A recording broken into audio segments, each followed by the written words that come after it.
Welcome to Talking Kootenay Books. My name is Keith Powell. I'm the host of the show, and our premise today is really to talk to authors, writers throughout the Kootenays. What we want to do is delve into what's motivated them and inspired them to write their books, what the process was like when it comes to producing a book, and really what has motivated them to put their thoughts down on paper and actually publish a book. So our first guest today is Steen Jørgensen. Steen is well known in the community, and welcome, Steen. Great to have you on Talking Kootenay Books. Thank you for inviting me. It's a pleasure. Great. So, you know, we use the expression hot off the press, and your book is literally hot off the press. I just got a copy of it last week. So congratulations on your new book. But before we get into your book, let's just talk about who Steen Jørgensen is. So can you just give me a little bit of a bio as to who you are? Born in Denmark. Immigrated to Canada when I was young. Grew up on the coast in Port Alberni. Went to art school. Wasn't very good at that, so went into the newspaper business and stayed there for 43 years and retired about 10 years ago. Okay, good. So I knew you quite extensively through the newspaper business. You were actually a publisher at the Cranberry Daily Townsman, is that correct? Yeah. That's right. Okay, so let's talk about your book, Finding Hansen. So I found it to be a fascinating read. It really had a real sense of place. It contained a lot of information that was very captivating and sort of followed the life of this young man. So can you give us a premise of your new book? Well, the book starts in 1963, and we follow the life of John Hansen, who's a 17-year-old who leaves home for various reasons. He's got a problem with his new stepfather and decides to go to sea, and unfortunately he gets a job on a freighter. So Christmas Eve 1963, he embarks on his journey, and we follow his journey through the decades as he matures and becomes an older person, and his lives and loves, and generally his life as he goes on. Right. So we do get a sense of who John Hansen is, your main character in the book. A colorful character, lots of life experiences that he encounters and so forth along the way. Where did he originate from again? John Hansen? Yes. The character himself, or yes. from my mind? Yeah, no, the character himself. I'm not sure the question. Okay. So if I remember right, reading your story, he originally came from Denmark, is that correct? I'm sorry, I understand, yeah. Yeah, okay. And so then from there over to Canada, and then it was his life as it played out in Canada. So tell me the inspiration. What was the inspiration behind the story? Well, the book is fiction. Yes. However, there are some autobiographical moments in there. Okay. Someone asked me the question, how much of the book is John Hansen, how much of the book is me? And I tell them it's a 40-60 split. Right. And they can figure out which is 40 and which is 60. Right. So some of his experiences have been my experiences, and of course some others are just strictly from my imagination. Right. So let's just talk for a minute, Steen, about the writing process. I think you told me 4 years went into writing this book. Yeah. It's a substantial work of 400 plus pages. So tell me about the process. How did you go about writing it? I had written a book of short stories and decided that I wanted to take on a bigger project, and that was in 2011. And from that point on, you know, writing, as you know, is a lonesome profession, and you can think about it and we can talk about it, but it's in the doing. So every day you go down and you sit in front of your processor or your computer, and you spend hours at the screen either staring at it blankly or actually putting something on the screen. And in my case, the muse would visit me every so often and inspire me. So it took almost 2 years to actually finish the first draft. So a lot of work went into it, a lot of effort and so forth. So let's talk about the story just for a moment again. So it led you from, I believe it was Port Alberni, is that correct? Port Alberni. And then to Nelson? The character goes from Port Alberni.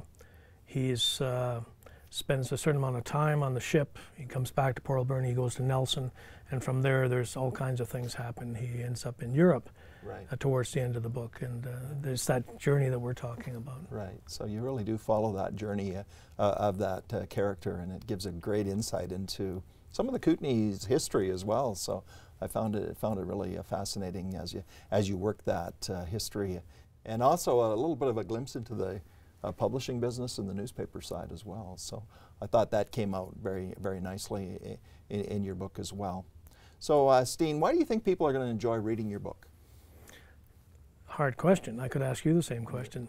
But let me give you a little background story. I had shelved the book for about 8 months, and I wasn't going to do anything with it. I had sort of lost, after the 5th draft, you sort of say, I don't want to see this book ever again. Right. And I had some manuscript readers which were very helpful. And I was at a board meeting. I belong to a local board, and there's a lady, a friend of mine, said, I heard you've written a book. And I said, well, I have a manuscript. And she said, I'd like to read this book. Mm-hmm. And I thought, why not? Let her have it. So I gave her the manuscript, which is, as you know, it's difficult reading manuscripts because you've got 8.5 by 11 pieces of paper.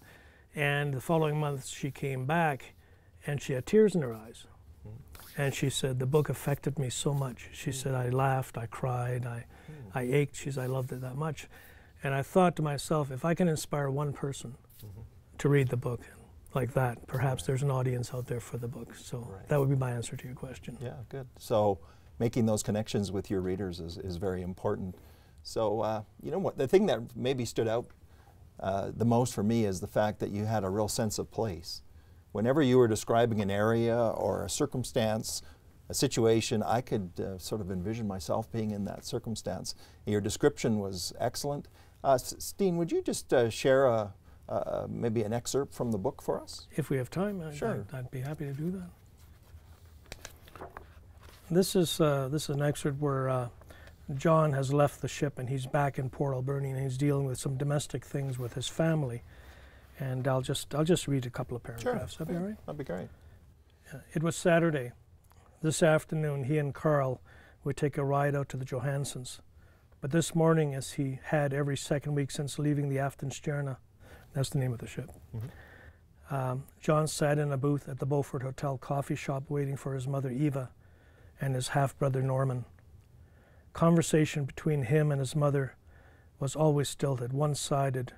It mostly centered on her life with Red, her husband, and Norman, the apple of her eye. Built in the 1950s, the hotel and cafe wore a slightly out-of-place feel in this late 60s environment, with booths along one side and a long counter with single pedestal stools bolted to the black and white tiled floor on the other. Each bright red vinyl booth with a chrome-edged plastic tabletop was equipped with a metal coat rack and its own 3 songs for only a quarter folks, shiny mini jukebox selection apparatus. At the far end of the cafe's back wall stood like a giant half-finished, flashing neon-lighted futuristic robot, the 50 record, All Hits Roca Ola, the granddaddy of all jukeboxes. Today someone had picked Little Green Apples by O.C. Smith, probably the least favorite of John's top 40 hit parade. From the booth, through the narrow horizontal pass-through, John could see only the heads of the white-capped cooks as they sped back and forth preparing orders in the steamy kitchen. As his mother and Norman entered through the glass door, John rose, went and gave her a kiss on the cheek and said, "Morning, Mum." He took her short woolen coat, silk scarf, and hung the coat on the metal post, tucking the scarf in one of the coat sleeves. To his sibling, John asked, "How are you, Norman?" "Fine," was the usual brief reply. Right. So again, a real sense of place. You can imagine yourself in that setting, and I found that to be the case and throughout the book. So a job well done there. So Steen, let's just talk just for a moment as we wrap this up. You'll be having the book available for people throughout the Kootenays, is that correct? We're starting today with Lotus. I actually just sold my first copy as we were sitting here. So, and then I'll be traveling to Nelson. I'll be traveling to Port Alberni later on in the spring. Right. So I mentioned at the beginning, it's hot off the press. You probably haven't even got all your plans to market it together yet, but are you planning to have a launch or a special event? I would like to. I haven't chosen a date for that, but yes, I would like to have a signing, and I'd like to join you and your group maybe in a few months when you have your next authors gathering. Right. We do a Kootenay authors event every fall as well. Congratulations, Steen. Enjoyed your book, Finding Hanson. An enjoyable read. Thank you for being our guest on Talking Kootenay Books. Thanks for having me. So my name is Keith Powell. Thank you for joining us on Talking Kootenay Books.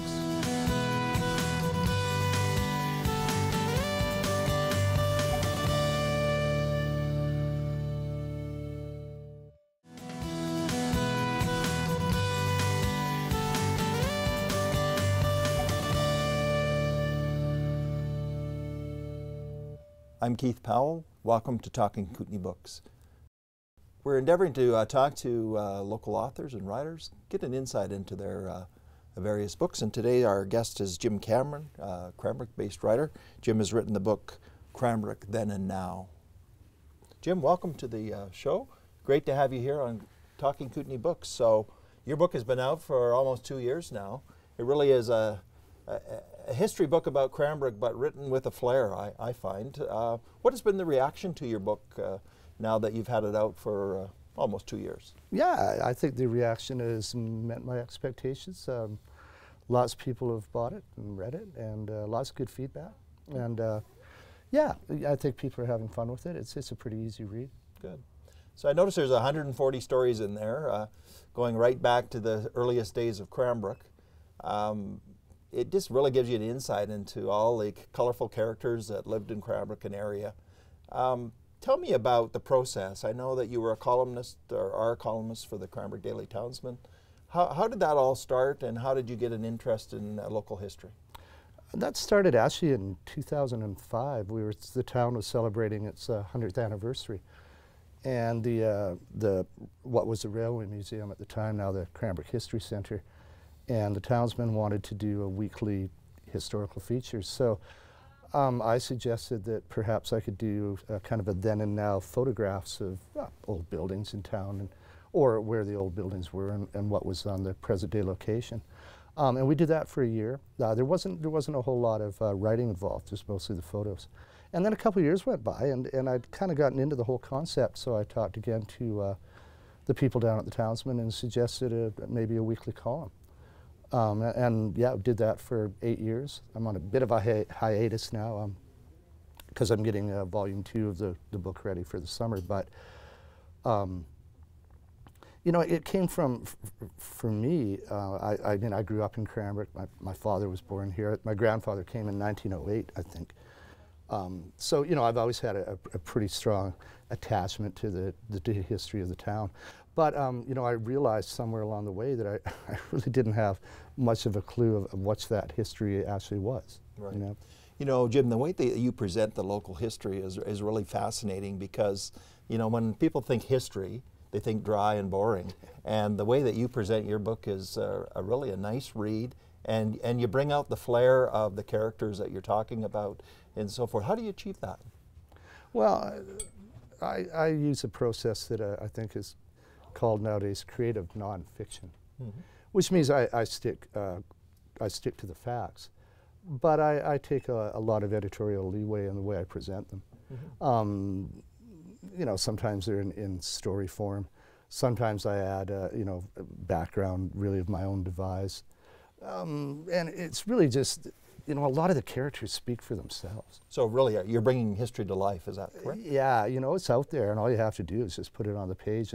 And as with any town, Cranbrook's history is pretty varied and interesting. Right. You know, it's not a hard move to make it you know, a pleasant read. Right. So we think of ourselves as a pretty contemporary society. Why do you think history is so important? Why do we need to have a book like yours to remind us about years gone by? Yeah, well, there's the old adage that you know, those who don't learn from history are destined to repeat it, which isn't a bad thing. There's a number of things historically that I wouldn't mind seeing repeated around here, but you know, it's pretty hard in any town to avoid history. I mean, it's around us all the time. It surprises me sometimes when I talk to people. They don't always even know who their grandparents really were. You know, and I think, wow, that's kind of a shame. Right. You know, we should maybe keep track of some of this kind of stuff, just for the sake of the kids to come. Right. So in the chapters of the book, 140 stories that are in your first volume, and you say you have volume 2 coming up. Right. Do you anticipate a similar presentation there? Yeah, the first one went quite well. I'll probably do pretty much the same thing. You know, over the 8 years that I wrote 40, 45 stories a year, you end up with a lot of stories. Right.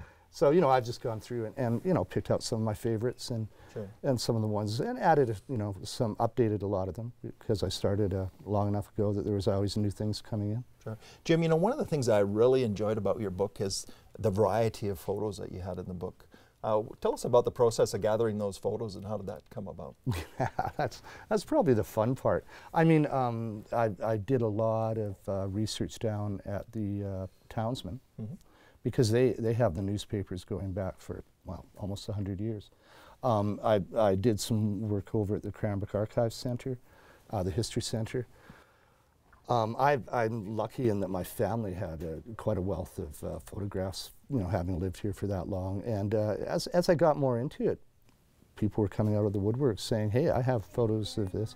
You know, the tricky part sometimes was matching the new photo to the old photo. Yes. I mean, I've done some crazy things, you know.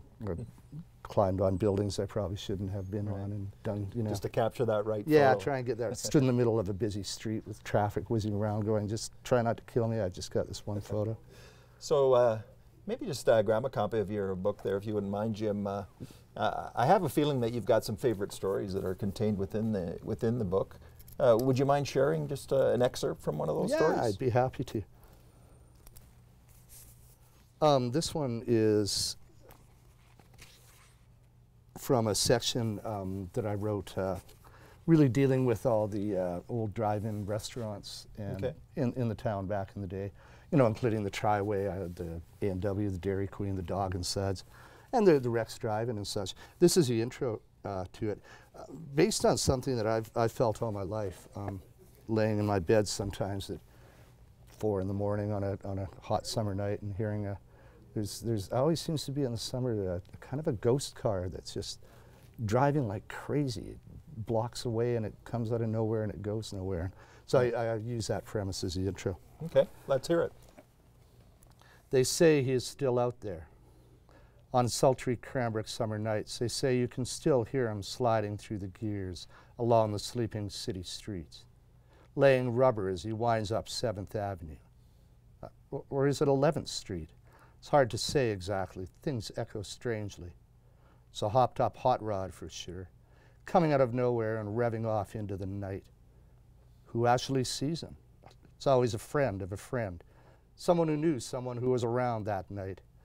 The night he racked it up, driving too fast, of course. His type always drove too fast, on his way to meet a girl he was seeing. Her name? Well, no one quite recalls. All we really know is that he journeys the hours of darkness, starting somewhere, ending nowhere, and howling like a hound of hell in between. The Phantom Rider. He was planning to meet her that evening, the spot they always met. Now, just a place of ghostly shadows and long-gone memories. But back then, the heart of the late-night cruisers. It was, cue the 50s soundtrack, the drive-in restaurant. Excellent. Jim, I really enjoy the way you bring that to life, and as I mentioned, you bring history to life. That's what makes your book, in my mind, such a great read and so enjoyable. Thank you for being a guest today on Talking Kootenay Books. We really appreciate it. We look forward to your second volume. Well, thanks for having me, Keith. Thanks for all the kind words, and I look forward to talking to you again down the line. Great. My name is Keith Powell. This has been Talking Kootenay Books.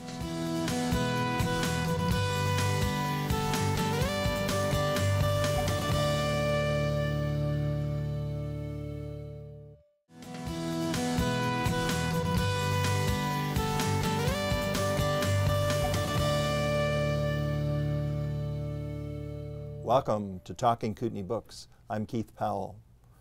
It's an opportunity to talk to local writers and authors, and today we're going to be talking to Jeff Pugh. Jeff is a poet behind the book 1 Foot In. Jeff, it's great to have you here on Talking Kootenay Books. Talk about poetry and so forth. So just let's talk about the premise of the book and what really inspired you to write down these 80-plus poems that we find within your new book. Yeah, thanks. Thanks for having me, Keith. I started writing poetry. I started teaching creative writing about 18 years ago in Kimberley at the high school. And a few years into it, one of the parents said, "Do you write yourself?" And I wasn't writing at the time. I think that inspired me to start writing. So I started writing poetry because my attention span matches a poem versus a novel. And I started writing poems and just was always intrigued by the sort of details of life, and poetry sort of is a really good medium for for just capturing the sort of those images in that we sort of encounter in our within ourselves and stuff we come across when we wander into something as well. Excellent. So Jeff, just tell me about the process that you go about. How do you get inspired to write down a poem? Is it something that comes out of your day-to-day life? Is it an experience you've had? What sort of inspires you or motivates you? Good question. I think typically it's it could start with an image, something we're struck by that maybe triggers an emotion, or it could work sort of the other way. It could be an emotion that I feel that I want to sort of anchor in specific images and sort of day-to-day minutia, life events. Excellent. So also explain to me, you told me that you're a creative writer instructor. How do you relate to your students and help them appreciate the value of poetry? Yeah. You know, I was going to say I don't have to, but that's not exactly true. We do a lot of sort of free verse. We don't do form poetry, rhyming poetry. And it's just a way for kids. I always just tell them they're just words, that you don't have to think of poem versus sort of any other sort of prose structure.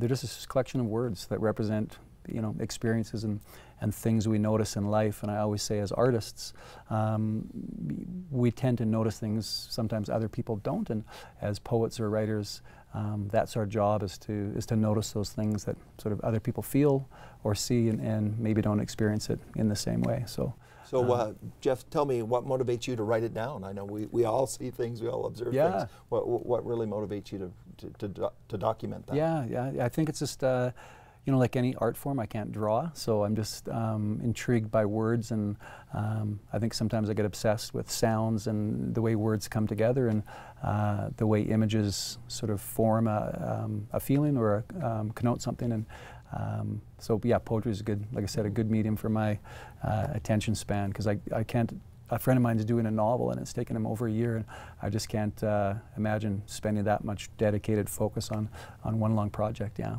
Excellent. So you've had some success. I noticed you've been on CBC Radio. You've done a few interviews there, so forth. So what has been the reaction to your book? It's been out for several months now. Yeah, it's been really it's been really good. Poetry in Canada is I think a tough sell, like it is anywhere. Because it just doesn't catch on like novels. But yeah, I've been really happy with the reception. It's been selling well, and the responses have been really great, from whether it's somebody doing a review or someone from CBC talking about it, or a neighbor who came by and left a note on my door, taped to my door, a retired woman who got it from the library. She said she read it twice and or 2 or 3 times and loved it. And so yeah, it's been really fun. Well, you know, when I read through a number of your poems, I just noted that there was a real human element, a real connection there that I think people would really appreciate. I think you've got a couple of favorite I've got some, in the book. Okay, this one's called "There's Been a Terrible Mistake." There's been a terrible mistake. Don't get me wrong, I appreciate the applause and everything you've done, the mini golf coupons, the masseuse you sent to my room last night, those kind letters to my mother apologizing for when I stole her cigarettes. This Anne Murray paperweight will make a perfect gift for my son. But you've got the wrong guy. I pilfer from tsunami relief. As a kid, I avoided milk. I laugh when a robin crashes into a window. I can't fix our toilet when it breaks. And did I mention this is a rental tuxedo? Check under your seats. I have nothing to offer. Look beside you. Your date is a stranger. The building we're in has escaped. My feet are too big for these shoes. If I thought they deserve it, they'd ache. But I promise to behave. I will tip the maid, throw small fish back, pass out before getting too drunk. But don't feel bad on my account. Let's stick around, have a drink, eat some cheese, thank our lucky stars we're not who we think we are. Thank you, Jeff. So your book has got a great variety of poems that a lot of them relate to our own area and experiences that you've had here in the Kootenays. So it makes for an interesting read. So let's just talk about the process when you sit down to write. Is it something that you do every day, or is it when the inspiration sort of hits you? Not, you know, I've got a friend one of the editors from the press, Neopoisis Press, Stephen Roxburgh, who writes every day, and I've been in admiration of him for 30 years. But no, I write when I feel drawn to it, and a lot of disciplined writers will say there's no such thing as being drawn to it, that it's just a discipline of sitting down every day. But yeah, so I don't write every day, but I'm also writing a lot of magazine sort of articles, so I tend to do that quite a bit as well. Excellent. Thanks, Jeff, for giving us an insight into your book. Just maybe highlight the name of it again. Yeah, it's One Foot In by Neopoisis Press. So give me the significance of that title. The title. I wrote a poem about my dad called One Foot Out, and it was just something I was working through about his approach to life, and I think sort of you could approach a river or a lake, both feet in, 1 foot in or 1 foot out, and I just thought, yeah, 1 foot in is probably the way that I approach it most of the time, and hopefully get the other one in there at one time a little bit later. Excellent. Yeah. So thanks again for sharing. We really appreciate you taking the time today, and congratulations on your book. Yeah, thanks it's much. an achievement. Yeah. Thanks for having me. Yeah. So I'm Keith Powell, and this has been Talking Kootenay Books.